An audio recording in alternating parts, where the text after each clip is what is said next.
All right, it's Monday, and that means that at least for 3 more weeks, this week and 2 more, we're going to talk Celebrity Apprentice. So we're going to just kick right into a wild, and I do mean wild, edition of Celebrity Apprentice this week. I know a lot of you out there that don't watch Celebrity Apprentice and just stumbled on this video are like, you're talking reality show and wild. Doesn't that happen in all of them? Yeah, pretty much. But this is fun, and I don't care about the other reality shows, really. It was fun to watch. Yes. But I would be much more excited about it if it didn't feel like something that was really manufactured, scripted. Yeah. Because reality shows have never been scripted before, but okay, especially this one. That's true. And apparently the ratings are so good that they're giving them supposedly 2 live shows the next 2 weeks, but I don't know if that's true or not. I know the third one obviously is going to be the final boardroom and the final finding out who's going to be the Celebrity Apprentice. But it's weird because you never really associate the Celebrity Apprentice with ratings. This is kind of a first, especially with the cast. Usually it's like they seem like there's one big name, and most of the years they just fall off rather quickly. Well, since we lost our Kevin Jonas fan base real quick. We won't talk about it. But Kevin Jonas has stayed on as like the social media guy, so he's been like tweeting about every single episode. So, I mean, he's still there. He's just not on camera. I don't know if he'll be a part of the final task or not. I don't know who's in the final task. But I can speculate. We'll talk about that at the end of the video. So, of course, the last boardroom we picked up from last week, Geraldo says, and I quote, "Sitting between Kenya and Vivica was like being back in Afghanistan again." Because there's always a reference to some country he's been to that's war-torn and all that.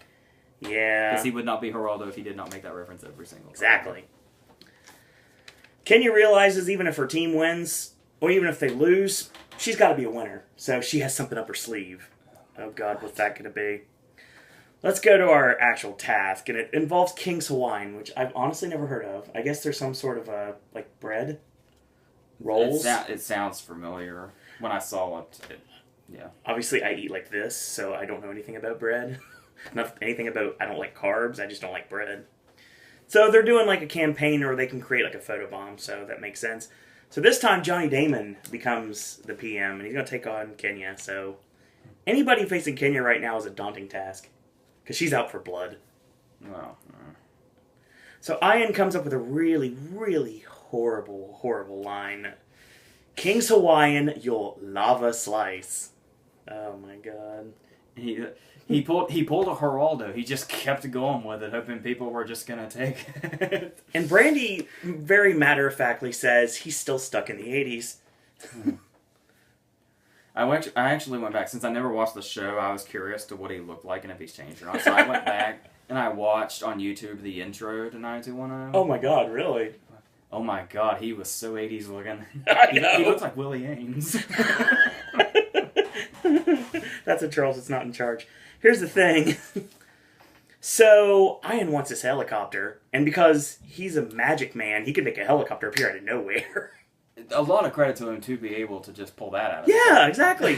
Hey guy, I need a helicopter. When do you need it by? 5 minutes. Okay. And then 5 minutes later, it's right there. It's like he knows something we don't know.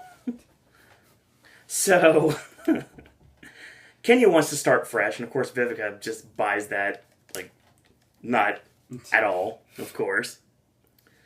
They're looking for models of all types, and they come upon this slogan, "I like big buns."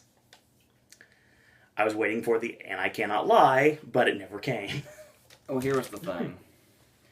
Was generally they try to mix things up a little bit and kind of edit it to where it looks like one team's ahead of the other when in fact it's the other way around. Correct. But that was kind of the moment where you knew immediately because you have Ian with the helicopter and them getting the shots, and then you have the big buns thing. Yeah. You kind of already knew who the winner was at that moment, and it was like 5 minutes into the show. Yeah. Geraldo really, really is attracted to Kenya. You can obviously tell, because he wants her to be the model. Or he's, kissing ass. And he'd like to in more ways than one, but that's beside the point. So Vivica A. Fox... He kisses ass fake or not. Yes. To her credit, brings up the fact that she was in a wonderful film called Booty Call. Yeah.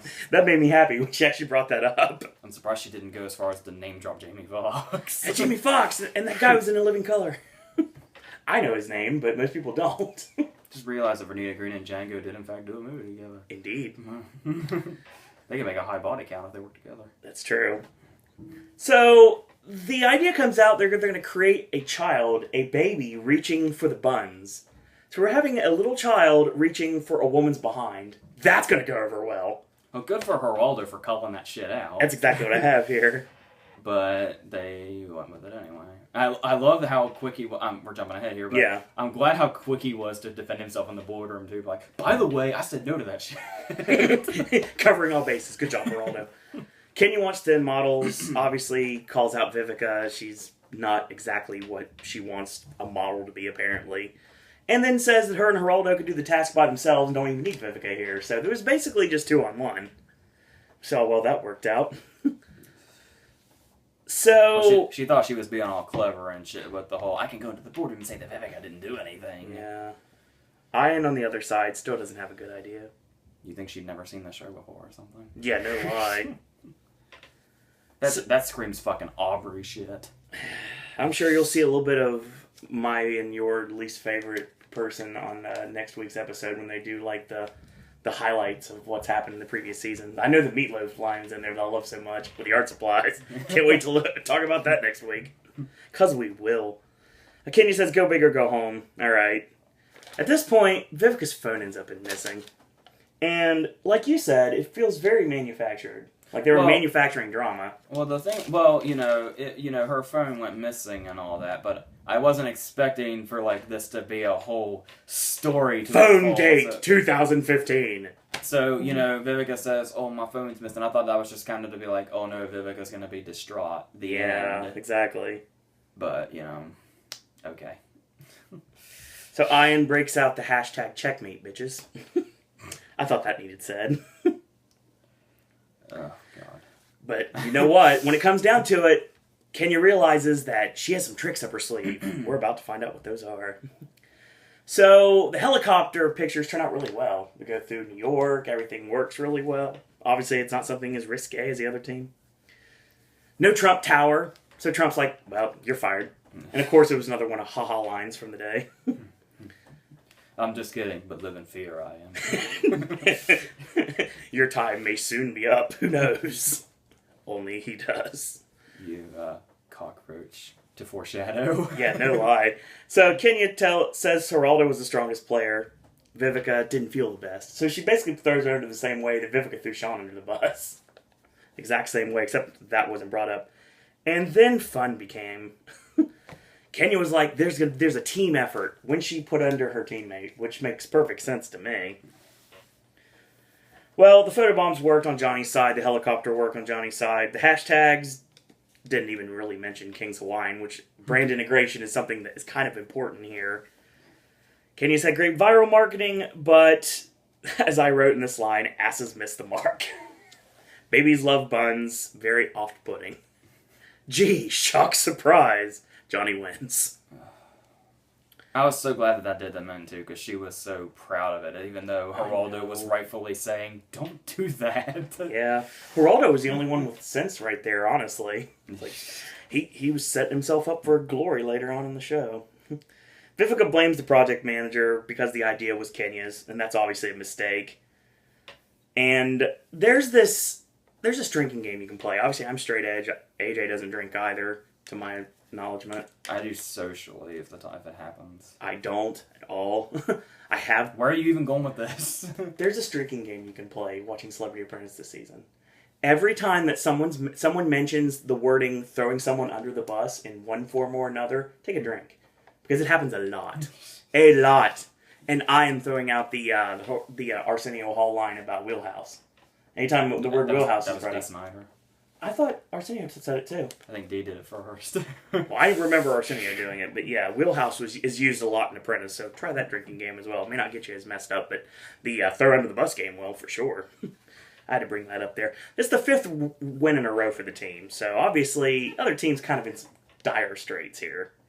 Then the claws come out, and oh my god. So, there's a tweet that's sent out on Vivica's name that says she was going through menopause. And at this point, she says, like, 50 ain't sexy. And this tweet comes out to be the undoing. Because obviously, she had her phone stolen, so she has no way of making this tweet. So I have no idea how she thought this was going to go any other way. Make any sense to you? Well, what I immediately thought was, obviously they were really building that up. They went to a commercial after Don Jr. said, guess what? It's actually here. Yep. I was figured it was either going to be like a fake account or they were going to find some way out of it immediately. And then, the stolen phone thing, and then that's when it kind of turned into, wait a minute, who wrote this? Geraldo is apparently a district attorney at one time, so he calls this suspicious. And, of course... I love how he did it multiple times. So, like, when they were getting ready to leave, he stopped one more time and just said, it could have happened. It easily could have happened. Kenya swears that she didn't take the phone. Trump asks himself if she stole the phone. This is a brand new low, even lower than something Omarosa would do. It makes her look like an angel, Trump says.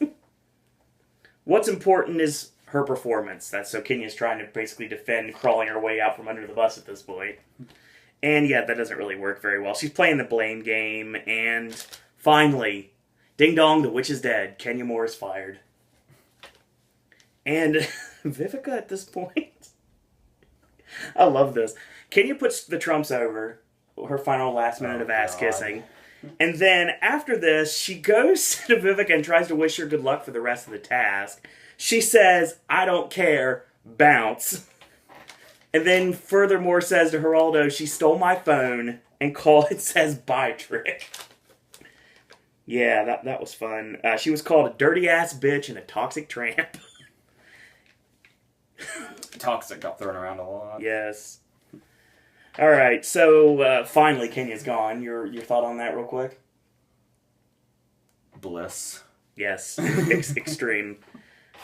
Vivica... No, and what's really funny about that is to look at the way that played out and the way Kenya was. Mm-hmm.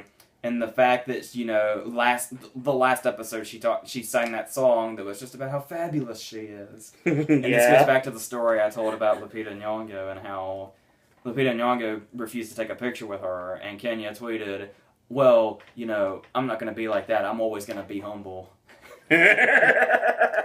It's just hilarious now. So all those rumors that I was hearing online, like whispers about how she had a problem with how she was fired, she still has no reason of talking here. Is the phone going to be found? We'll find out. So, the start of the second episode, Vivica calls her selfish and toxic and says, bitch, go. She stole my phone. It's like Johnny Depp, you stole my story. You mean John Turturro? Yeah. Well, it's like Turturro in Secret Window, yeah. Mm-hmm. That's what I was trying to say here. So, Vortex is down to just Vivica and Geraldo. They've pretty much been completely taken everybody on the team except for two. Thankfully, Joan Rivers comes back. I don't know if this is the final appearance on the show. I'm sure it probably is, unless she taped one last thing on the Universal task this week. I don't know if she did or not. Probably, I would guess this is the end. It's always nice seeing Joan there. Because, like I said, I've always been a big fan.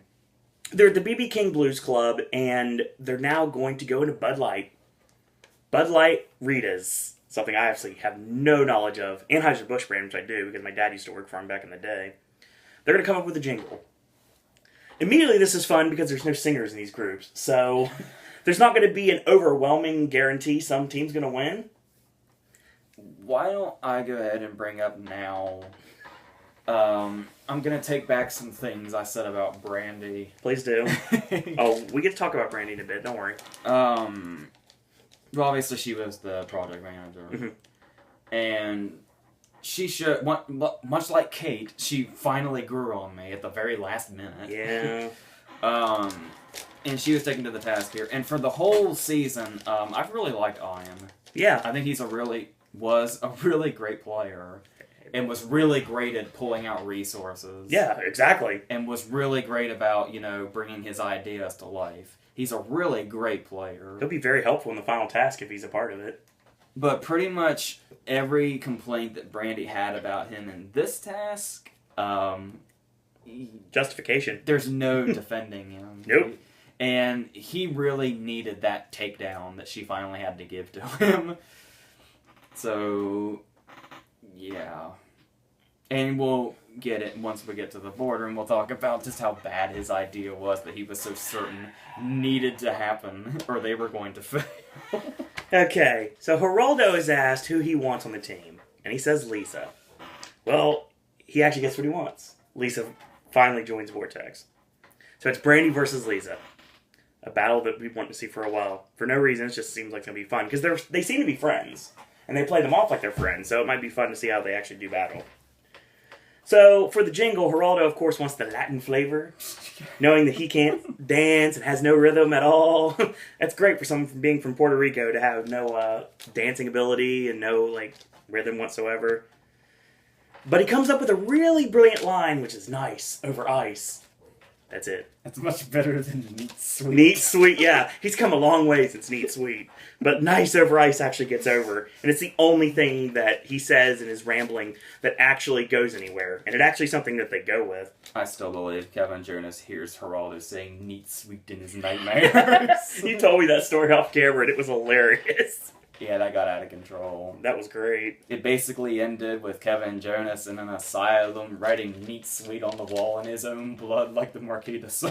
It's like the aristocrats of Celebrity Apprentice. Yeah. That's exactly what it is. Because anything you could think got involved was. So there you go. You ever meet AJ in public? I don't know if you ever will. Probably not. But if you ever do, ask him about that story. He sees visions of, glasses and a mustache. Just a whole bunch of them, like stars just floating around his head. And Neat Sweet is echoing in his ear over and over again. Screw the terrorists. We won.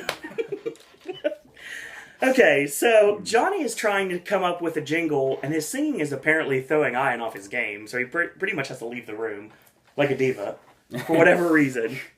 So, okay. So, Ian wants to dance because it's a party. Well, then he brings up his jingle, which is a straight rip-off of La Cucaracha.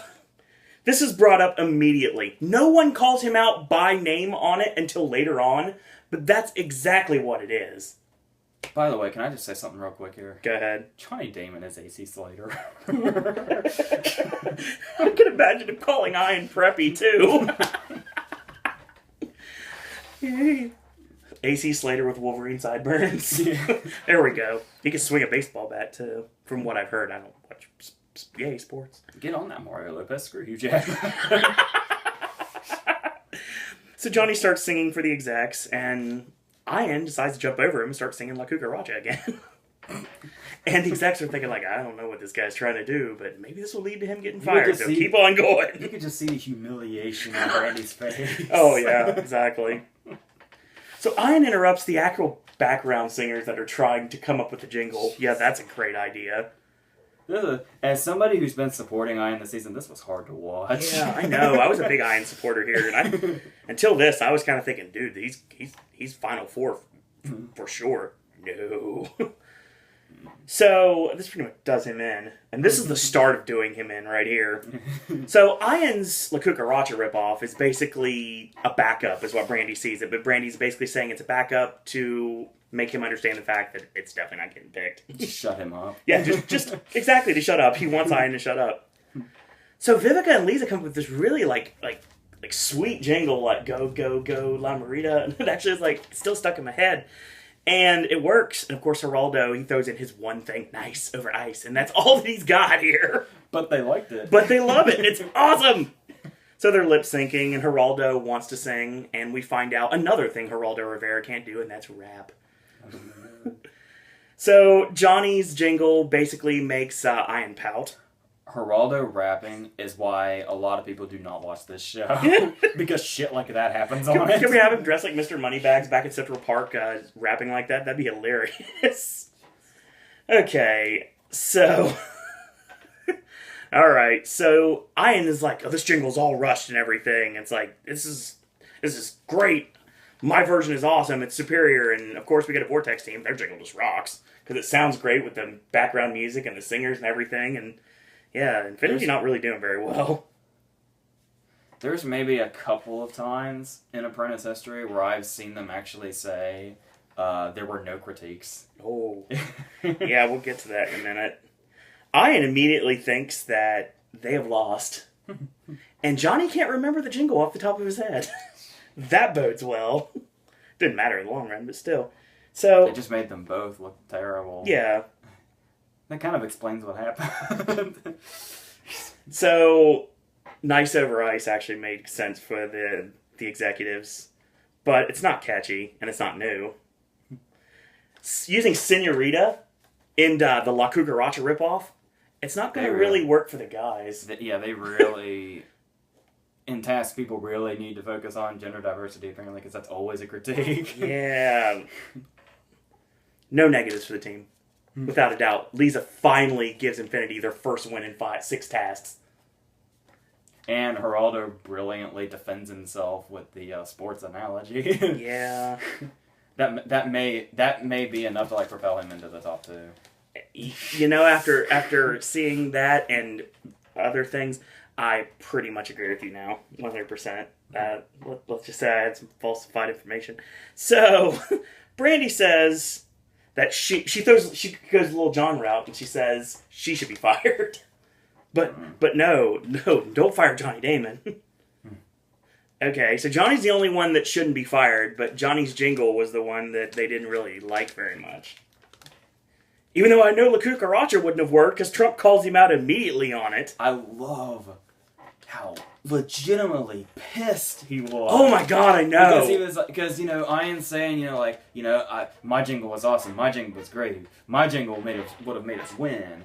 And he's like, I'll sing it for you, and he's like, no, don't do that. And then he does it anyway. They let it go for a while, and then he's like, okay, what is this award-winning jingle you have? La Cucaracha. As soon as he starts, Trump's face, there was fire inside him. He was done right there. He would have shot Ian dead in front of everybody on TV if he could have. I completely agree with that. And he's all butthurt because his jingle can't be used when he thinks it's the greatest thing in the world. If he had the Dr. Evil chairs where all he had to do was press a button and they fly back in their chair into flames and never come back, that would have happened to us. Or the remote control thing when we fly back out in the zombies back in the day, too.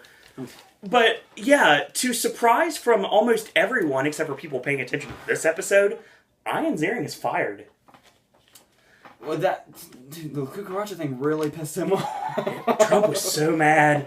Oh my god, he's like, they can't even use this. Why? Yeah, they can. No, it's copyright. You can't use it. I mean, I guess you could say if you were to use it to defend him a bit, maybe like a Weird Al style parody, but that wouldn't have gone over well with the executives.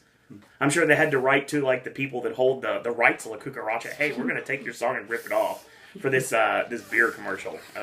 That's going to get over. That's a great idea. Hey, all checks payable to Ian Ziering here for that brilliant $1 million idea. So Brandy can't say anything bad about Johnny Damon. The cruelty. This is bad. Well, here's the funny thing about it is Ian gets fired because the music is building and the dooming score is building, and it's like, Ian, you're gone. But wait a minute, we still haven't fired anybody else. I mean, are they gonna fire anybody else? Is it possible we're gonna get another situation from last year? Or 2 years ago? Well, no, he said it was last year. He said I'm gonna ignore the shitty edit. Okay, so he tells everybody, okay, now I'm gonna fire somebody else, and he basically, drains every single emotion out of Brandy that he possibly can, and puts her through this horrible, horrible ordeal, gets her tears out, makes her say, oh my god, I would do this, and it's this horrible decision. It's like the one decision that her life rests on. Yeah. And Johnny is gone. And then she's like, oh my god, well, and in her head she's probably thinking, that was horrible, but at least I'm still here, that's good. Nope. Nope. And then just, immediately. I couldn't even tell how she reacted, because she was already crying over Johnny. I couldn't tell if, the tears just continued worse, or if she was relieved, or I could not tell anything. Honestly, Eric Trump is the reason why Johnny Damon got fired, because he's the one that immediately said he wrote the jingle, and Trump's like, light bulb, Johnny, you're fired.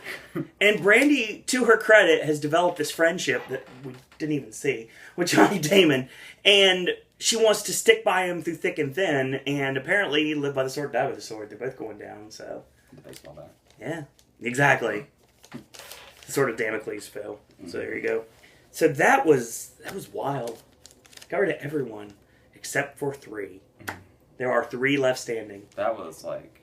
That was good television right there. That was brutal. Yeah. I feel so bad for Brandy. I know. She seems so nice these last several tasks. I'm never a fan in the beginning, but it's weird. So now we're down to 3, which means somebody immediately is getting fired, and then we have our final task, which, as you guys know, I've been waiting for all season, and it is the Universal Orlando task, which obviously I'm going to have a big stake in, to say the least. I think it's pretty clear it's probably going to be the end of it. Yeah, I'm saying... Unless he, like, pulls something out of his ass and says, by the way, Geraldo, this, and then he... I said a while back that Geraldo would get screwed by the interviews.